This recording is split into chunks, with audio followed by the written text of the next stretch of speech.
Hello, you're probably a decent writer, or maybe even a great one, but you've been finding it very difficult to pay your bills. You tell your friends that you are a starving artist, but you and I know that the business side of things just doesn't seem to click.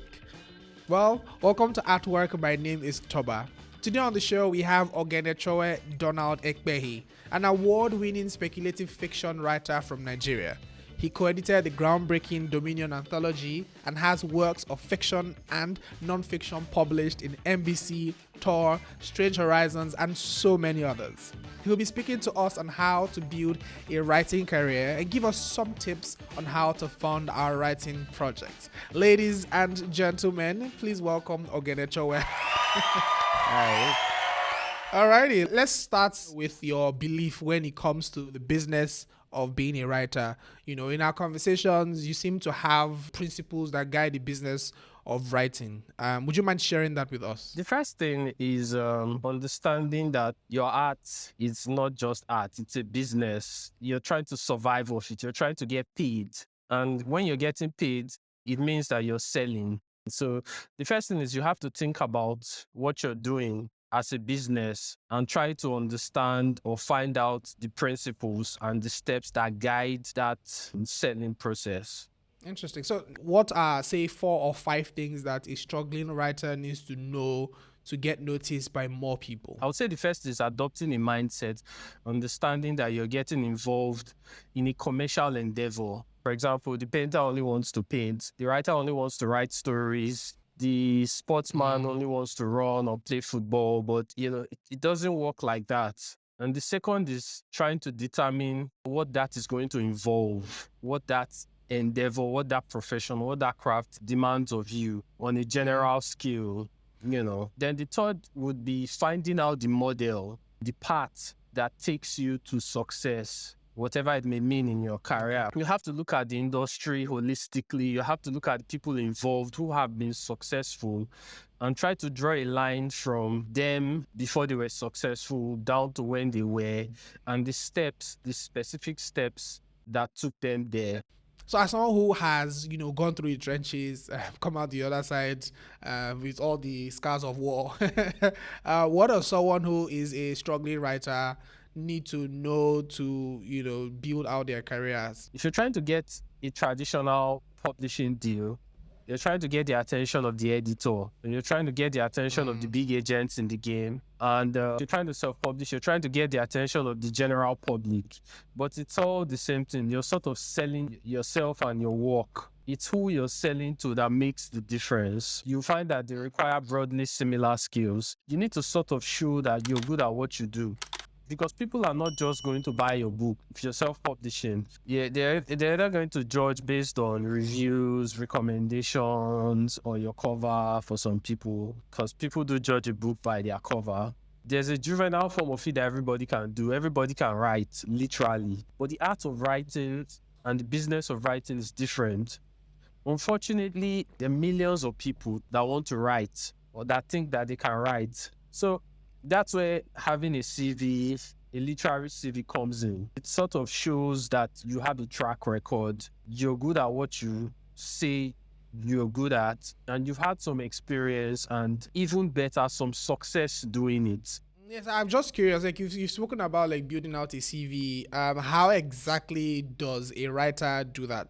For a writer, especially one that is aiming at the traditional publishing industry, literary journals and magazines, there's competitions, there's workshops and residencies, there's scholarships, and there's MFEs. If you look at all the favorite Nigerian creative writers, you will see they have a track record, they have a CV. They've been published in these journals or they've been published in these magazines. They've had works that people enjoyed, that people were able to connect with. There's some form of evidence that they can write before they got, major publishing deals with big companies. For example, in Nigeria, there's the Farafina Chimamanda Creative Writing Workshop.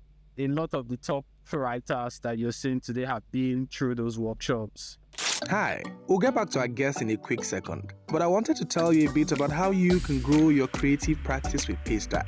What if every month you received a predictable income from your biggest fans? You can make this happen using Paystack subscriptions. Create a fast, simple payment page through which customers can subscribe for exclusive content or other perks as part of a paid subscription. Create your free account and learn more at paystack.com/AWW. And now, back to the show.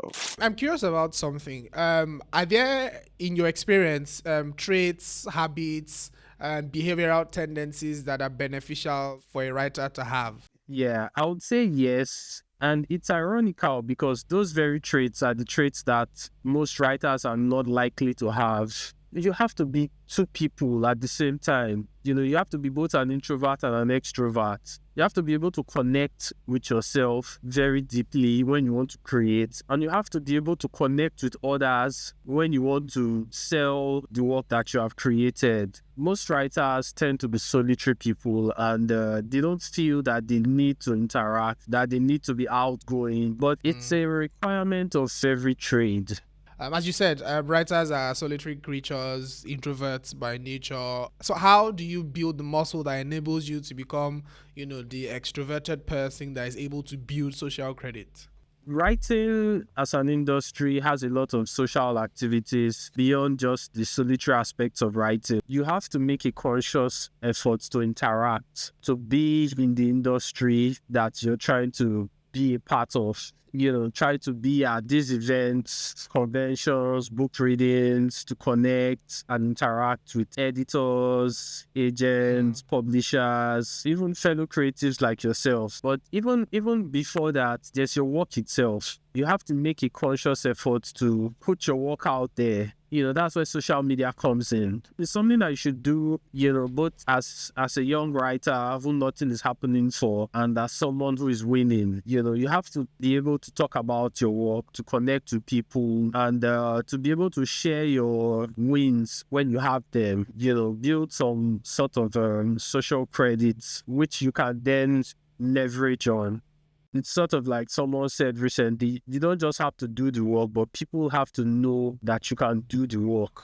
Recently, you edited a speculative fiction anthology for Tor Books, which is one of the leading publishers in the world, if you did not know. So I'm very curious, how did that come about?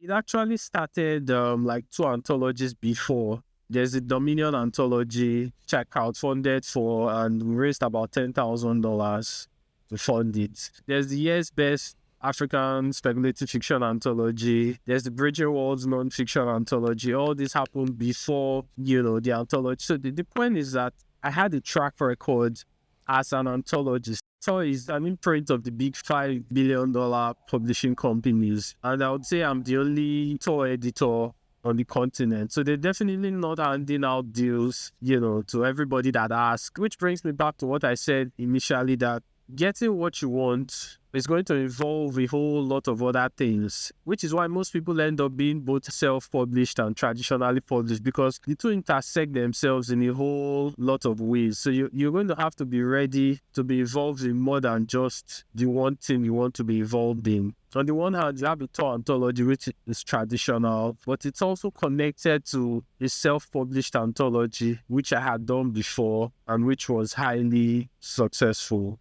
For the Dominion Anthology, we were selling directly to the public. It was crowdfunded from the get-go. We got them to invest in us. And it's essentially the same skill set as getting a traditional publisher to notice you. So still on the subject of your many accolades, you were able to raise almost $10,000 from a Kickstarter. Would you mind sharing what the process was like for setting that up? Okay, yeah. The Kickstarter was in my first involvement in speculative fiction industry. Before that anthology, I had won the Nobel Award for Best Speculative Story by an African. So I had built what you call some form of goodwill. I had some clouds or social credit, if you will. So I was able to leverage on some of that. I was definitely an expert or qualified in African speculative fiction. So it made a lot of sense to say that we were building a Black and African speculative fiction anthology.